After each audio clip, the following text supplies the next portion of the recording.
Break के बाद एक बार फिर से आपका स्वागत है। धनतेरस पर आप ये खास जो है जन्मदिन मुबारक एपिसोड देख रहे हैं, क्योंकि आज डॉक्टर अर्चना ने बहुत ही यूनिक एक चीज़ की है कि आपको आपके राशि के हिसाब से बता रहे हैं कि क्या शॉपिंग करें और किस तरह से उसे घर लेके आएँ।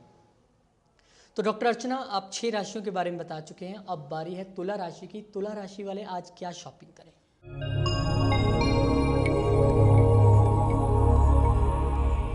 तुला राशि वाले किसी धातु से बनी चीज़ जैसे तांबा, चांदी, कुछ भी ले लें। दोनों में से तांबा ले लें, चांदी ले लें, या फिर स्टील, कांसे, पीतल का बर्तन भी ले सकते हैं। लेकिन घर आकर कच्चे दूध में केसर मिलाएं और उससे स्वास्तिक बनाएं उस पर, और भर के लाएं उसको किसी भी सफ़ेद मिठाई से, चाहे वो रसगुल्ला हो या बर्फ़ी हो या बताशे हो, कैसी भी चीज़ की खांड से बनी कोई मिठाई से भर के उसे प्रवेश करें। घर आके गंगाजल में गंगाजल का छींटा दें और दूध और गंगाजल और केसर को मिक्स करके स्वास्तिक बनाएं उसके ऊपर, तो दुख के सारे बादल छट जाएंगे। 7.5 का प्रभाव है, राशि का ईश नीच है, और उसके अलावा उन्हीं की राशि में सूर्य नीच चल रहे हैं। थोड़ी सी इस वक्त ज़्यादा प्रभाव में है तुला राशि वाले, तो उनको खास तौर से नहा धो के ही जाना है।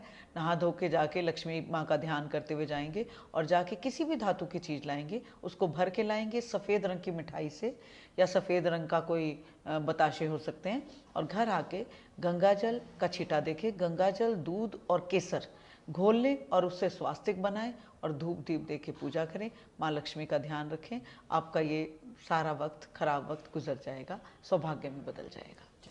चलिए, आपका खराब वक्त जो है वो गुजर जाएगा। आगे बढ़ लेते हैं और अगली राशि की बात करते हैं। वृश्चिक राशि वाले धनतेरस पर क्या लाएं अपने घर?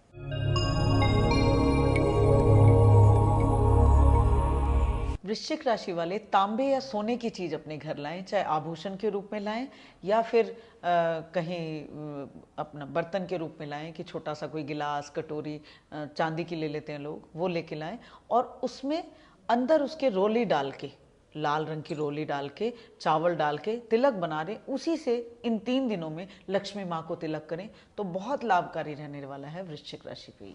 चलिए, वृश्चिक राशि वालों के लिए भी ये दिन लाभकारी रहेगा, आपको डॉक्टर अर्चना ने बता दिया है। और आगे बढ़ लेते हैं और बात करते हैं अगली राशि यानी कि धनु राशि, वो आज क्या घर लाएं?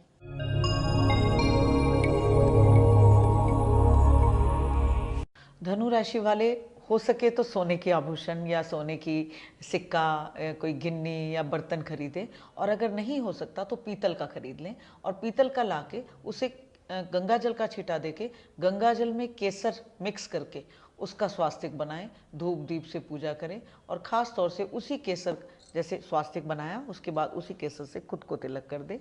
और लक्ष्मी माँ को भी, और जितने भी कुबेर देवता या धन्वंतरी देवता और आश्री यंत्र, कुबेर यंत्र जो हम बताने वाले हैं, इन सब का पूजन होगा, उनको भी केसर से ही तिलक करें, तो बहुत लाभकारी रहने वाली है दिवाली उनके लिए। आपके लिए भी लाभकारी रहने वाले हैं ये शुभ दिन जो चल रहे हैं। और आगे बढ़ते हैं और जानते हैं कि मकर वालों के लिए ये धनतेरस कैसे खास हो सकती है।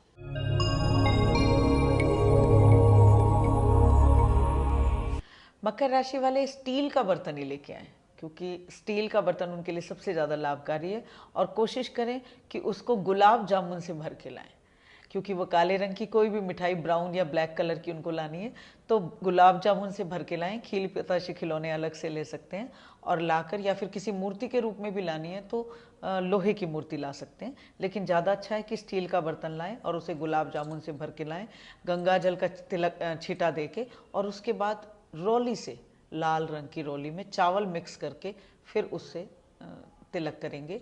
और उसके बाद कच्ची हल्दी अगर मिल जाए और रोली मिक्स कर लें, दोनों चीज़ें, तो बहुत ही अच्छा है मकर राशि वालों के लिए, कि कच्ची हल्दी और रोली को मिक्स करें और उसके बाद उससे स्वास्तिक बनाएं, धूप दीप दे के माता रानी की, लक्ष्मी माँ की, कुबेर जी की पूजा करें, इन्हीं चीज़ों का तिलक लगाएं। चलिए, इन्हीं चीज़ों का तिलक भी लगाएं। और मकर राशि के बाद बात अगली राशि की, कुंभ राशि। कुंभ राशि वाले धनतेरस पर क्या अपने घर लाएं, जानते हैं।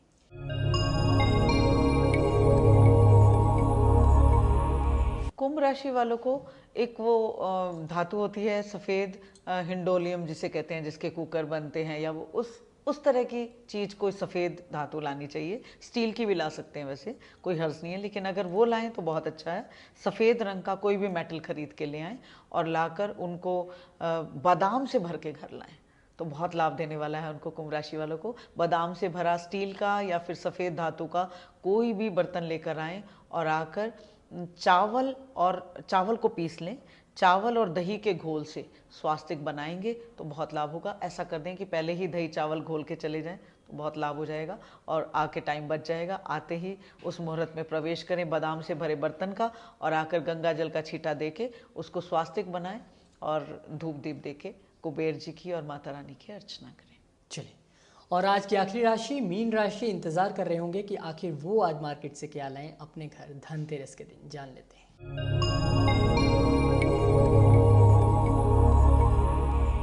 मीन राशि वाले पीतल का कोई बर्तन या फिर सोने की कोई चीज़ लेके आएँ तो बहुत लाभ होगा। और अगर नहीं ला सकते तो नॉर्मल कोई भी स्टील, पीतल, चांदी किसी भी चीज़ का ले आएँ, लेकिन उसको केसर से तिलक चारों तरफ लगा दें उस बर्तन में और उसके बाद एक जगह छोड़ के वहाँ गंगा जल का छींटा देके केसर से ही स्वास्तिक बनाएं और उसी तिलक को सबको लगा के खुद को भी लगाएं, बहुत लाभ हो जाएगा। सभी राशियों की बात हो गई और आपने जान भी लिया कि आज धनतेरस के दिन आप कहते हैं कि नई चीज़ खरीदने का रिवाज होता है, तो क्या वो चीज़ लाएं, क्या वो वक्त रहे जब आप उस चीज़ को लेकर घर में आएँ और उसके साथ क्या हो, ये सब कुछ आपको डॉक्टर अर्चना ने बता दिया है। दो खास चीज़ें। अब एक सवाल ये कि जो घर में नई चीज़ लेके प्रवेश होना है, क्या उसके लिए जो आपने वक्त बताया है शाम का 5:40 सबके लिए सेम है सभी राशियों के? सभी के लिए वो शुभ मुहूर्त है। प्रवेश आप पहले कर सकते हैं, लेकिन उस वस्तु की पूजा की जाती है नवीन चीज़ की, और उसको साक्षात लक्ष्मी रूप मान के पूजा की जाती है।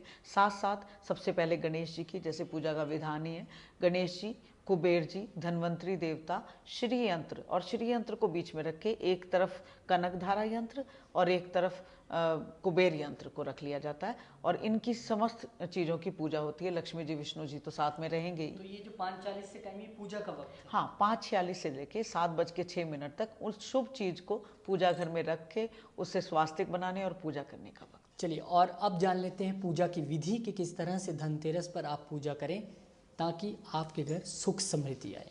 धनत्रयोदशी वाले दिन सुबह पहले मंदिर की बहुत अच्छे से सफाई, साफ सफाई आपने कर ली होगी, नहीं करी तो अभी कर लें, और करके लाल वस्त्र अपने मंदिर में बिछा दें। और सबसे पहले गणेश जी, जिनको आप अच्छे से नए गणेश जी ले आएँ तो बहुत ही अच्छा है। गणेश जी, लक्ष्मी जी और विष्णु जी नए खरीद लाएँ तो सबसे अच्छा है। विष्णु जी पहले रखे हो तो भी, गणेश जी, लक्ष्मी जी तो सभी लाते हैं, चाहे मिट्टी के लाएँ या मेटल के लाएँ, तो वो भी आज ही खरीद के लाने होते हैं, तो उन्हें खरीद के ले आएँ।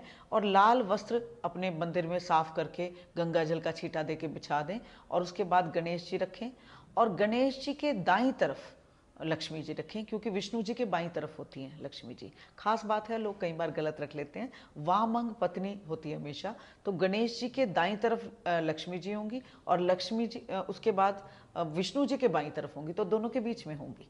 ठीक है, विष्णु जी के बाईं तरफ और गणेश जी के दाईं तरफ होंगी। और साथ ही हमें कुबेर देवता का अगर कोई चित्र मिल जाता है तो बहुत अच्छा है, उनको स्थापित कर लें, क्योंकि आज कुबेर की पूजा का दिन है। लक्ष्मी जी ने अपने कोष का अध्यक्ष बनाया हुआ है कुबेर जी को। अगर कुबेर जी ही दरवाजा न खोलें तो लक्ष्मी जी का आशीर्वाद भी अधूरा रह जाता है। तो कुबेर जी की पूजा आज लक्ष्मी जी से पहले की जाती है कि कुबेर जी अगर प्रसन्न है तो मान लो किसी का मंत्री ही प्रसन्न है तो राजा तो प्रसन्न हो ही जाएगा, क्योंकि मंत्री का काम है बातें बना के या कैसे भी अपने राजा को मनाना। तो इसलिए सबसे पहले मंत्री को प्रसन्न कर लें, फिर रानी को पसंद कर लेंगे। तो ऐसा करने के लिए हमें कुबेर जी की मूर्ति की ज़रूरत है। मिल जाती है तो बहुत अच्छा, फोटो मिल जाए, नहीं मिले तो हमें 3 तरह के यंत्र रखने होते हैं, क्योंकि माँ लक्ष्मी को श्री यंत्र अत्यधिक प्रिय है।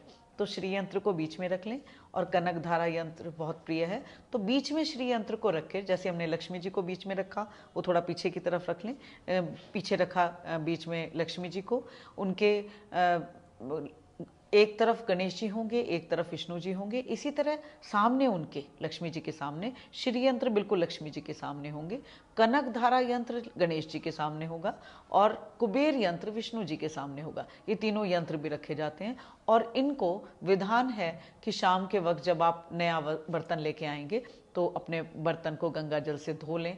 गंगा जल में एक खास बात होती है कि जितना भी जल मिला दिया जाता है वो सारा ही गंगा जल बन जाता है। तो एक बूंद गंगा जल डालें, बहुत सारा जल ले लें। और अगर किसी पंडित की सहायता से आप पूजा करा रहे हैं तो सारा काम करके 5:46 का टाइम दे दीजिए।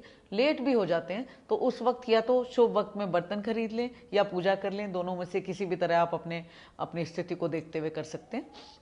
और आपने व्यवस्था कर लेनी है, एक गाय के बने गोबर का उपला, अगर वो मिल जाए तो बहुत अच्छा है, नहीं तो धूप ही जला लें, पर अगर वो मिल जाता है तो बहुत अच्छा। उस उपले को ले लें, उसे गैस पे या किसी भी तरह आधा जला लें और एक प्लेट में रख लें। सबसे पहले हमने गंगा जल डाल के गणेश जी को स्नान कराना है, और इकट्ठा भी आप एक परात या बड़े बर्तन में गणेश जी, लक्ष्मी जी, विष्णु जी और तीनों तरह के यंत्र और धन्वंतरी देवता जो हैं, इन सातों को स्नान कराना है। सबसे पहले उनको शुद्ध जल से स्नान कराएं, फिर पंचामृत ले लें, दूध, दही, घी, शहद, शक्कर छोटी छोटी कटोरियों में ले लें। सबको पहले दूध से स्नान कराएं, फिर शुद्ध जल से स्नान कराएं। अगर पंडित, आप स्थानीय पंडित को बुलाते हैं तो वो ये विधि अपना लेते हैं। अगर आप खुद भी करना चाहें तो उतना ही फल मिलता है, सिर्फ आपको तरीका यही होना चाहिए कि पूरी श्रद्धा भाव सबसे पहले जगाना है। फिर तो चाहे खाली हाथ जोड़ के भी बैठ जाएंगे तो भी काम बन जाएगा, लेकिन इस छोटी सी विधि से अगर हम प्रसन्न कर सकते हैं सभी देवी देवताओं को तो क्या कहने, क्यों नहीं करें हम ऐसी विधि। तो सबसे पहले कच्चे दूध से स्नान कराएं सबको, फिर शुद्ध जल से स्नान कराएं, उसके बाद फिर दही से स्नान कराएं सबको। गणेश जी को दही से स्नान कराया तो लक्ष्मी जी को कराया, विष्णु जी को कराया, तीनों तरह के यंत्र को कराया और धन्वंतरी देवता को भी कराया, और जो हम बर्तन लाए थे उस पर भी छींटा दे दिया। उसके बाद दही से स्नान कराने के बाद शुद्ध जल से स्नान कराएं, फिर हल्का सा देसी घी से स्नान कराएं। वो अगर गाय का बना हुआ हो तो क्या कहने, घी से स्नान करा के उसके बाद शुद्ध जल से स्नान कराएं। फिर शहद से हल्का सा स्नान करा के, थोड़ा थोड़ा शहद सब पे लगा के ऐसे मल दें, और फिर शुद्ध जल से स्नान कराएं। फिर शक्कर से स्नान कराएं और शुद्ध जल से। ये हो गए दूध, दही, घी, शहद, शक्कर। अब थोड़ा थोड़ा सा आपने एक एक बूंद उसमें से बचा लिया, उन सबको मिला लें, वो बन गया पंचामृत। पंचामृत से सातों देवताओं को स्नान करा के जल से स्नान कराएं। फिर एक गर्म पानी, तेज गर्म पानी रख लें, इन सबको अच्छे से धो लें और आसन दे दें तो बहुत अच्छा है। नहीं तो जो मौली होती है उसे छोटा छोटा टुकड़ा रखें और सबको उसके ऊपर विराजमान करें, क्योंकि आसन पे ही देवता को विराजमान किया जाता है और आसन पर ही खुद बैठा जाता है, तभी कोई पूजा फलित होती है। अगर आप बिना आसन के बैठते हैं तो पूजा फलित नहीं होती। तो आसन दे दिया जाए मौली का, बिठा दिया जाए, सबको तिलक लगाया जाए अपनी अपनी राशि के अनुसार। जैसे अगर मेष राशि वाले हैं तो वो रोली का तिलक लगाएंगे, रोली के साथ चावल लगा सकते हैं, सभी को तिलक लगाकर अपने माथे पे लगाएंगे। और अगर वृष राशि वाले हैं तो वो कच्चे दूध का या सफ़ेद चंदन का मिक्स, सफ़ेद चंदन को कच्चे दूध में घिस के उसका तिलक लगाकर खुद को लगाएं। और अगर मिथुन राशि वाले हैं तो वो केसर का तिलक लगाएं या रोली का भी लगा सकते हैं वो। और कर्क राशि वाले सफ़ेद चंदन का तिलक लगाएं। सिंह राशि वाले रोली का या लाल चंदन का तिलक लगाएं। और कन्या राशि वाले जो हैं वो केसर का तिलक भी लगा सकते हैं और रोली का भी लगा सकते हैं, और सभी देवी देवताओं को लगाकर खुद लगाएं। उसके बाद तुला राशि वाले सफ़ेद चंदन का तिलक लगाएं, सभी देवी देवताओं को कच्चे दूध में घिस के या गंगा जल में घिस के लगाएं तुला राशि वाले। वृश्चिक राशि वाले रोली का तिलक लगाएं और खुद को भी लगाएं साथ में। धनु राशि वाले सिर्फ केसर का तिलक लगाएं, सभी देवी देवताओं को लगाकर खुद भी लगाएं। मकर राशि वाले रोली का तिलक लगाएं या लाल चंदन का तिलक लगाएं और उन सबको लगाकर खुद को भी लगाएं। कुंभ राशि वाले चाहे तो चावल और हल्दी का को घिसकर लगाएं या सिर्फ हल्दी का तिलक लगाएं सबको और खुद भी लगाएं। और मीन राशि वाले केसर को कच्चे दूध में घिसकर मतलब घोल कर और उनका तिलक लगाकर खुद को लगाएं। तिलक लगाने के बाद वस्त्र अर्पण करें और फल अर्पण करें, धूप दीप अर्पण करें, निवेद अर्पण करें तो बहुत लाभ होता है। और ख़ास तौर से या तो स्फटिक की माला से बहुत अच्छा रहे, अगर स्फटिक की माला से करें तो बहुत उत्तम रहेगा, और नहीं तो उंगलियों से ही जाप कर लें 108 बार कम से कम, या फिर 1 3 4 1 3 5 7 11 इस अनुपात में माला आज जाप करें कुबेर मंत्र की, जो मंत्र मैं आपको दे रही हूँ। ओम श्रीं ओम ह्रीं श्रीं ह्रीं क्लीं श्रीं क्लीं वित्तेश्वराय नमः। दोबारा से सुन लीजिए। ओम श्रीं ओम ह्रीं श्रीं ह्रीं क्लीं श्रीं क्लीं वित्तेश्वराय नमः। अगर इतना बड़ा मंत्र समझ नहीं आ रहा है तो ओम वित्तेश्वराय नमः, ओम वित्तेश्वराय नमः। गंगा जल हाथ में लेके संकल्प लें कुबेर जी के सामने कि मैं आपके इस मंत्र का जाप 1 माला, 3 माला, 5 माला, 7 माला या 11 माला करने वाली हूँ या करने वाला हूँ। आज से शुरू करके कोशिश करें, हमेशा करें, नहीं तो दीपावली तक तो ज़रूर करें, और गंगा जल को कुबेर जी के सामने छोड़ दें। उससे पहले गणेश जी को तो संकल्प लेके आपने ओम गण गणपति नमः इसका जाप करें, या कुछ नहीं समझ आता तो श्री गणेशाय नमः। चलिए किस तरह से पूजा करनी है, क्योंकि पूजा का बहुत बड़ा रोल होता है, ये बहुत अच्छे तरीके से आपको डॉक्टर अर्चना ने समझाया है पूजा की विधि पूरी किस तरीके से रही। लेकिन अभी जाने से पहले आज का सौभाग्य सूत्र ले लेते हैं कि धनतेरस के दिन आज का सौभाग्य सूत्र।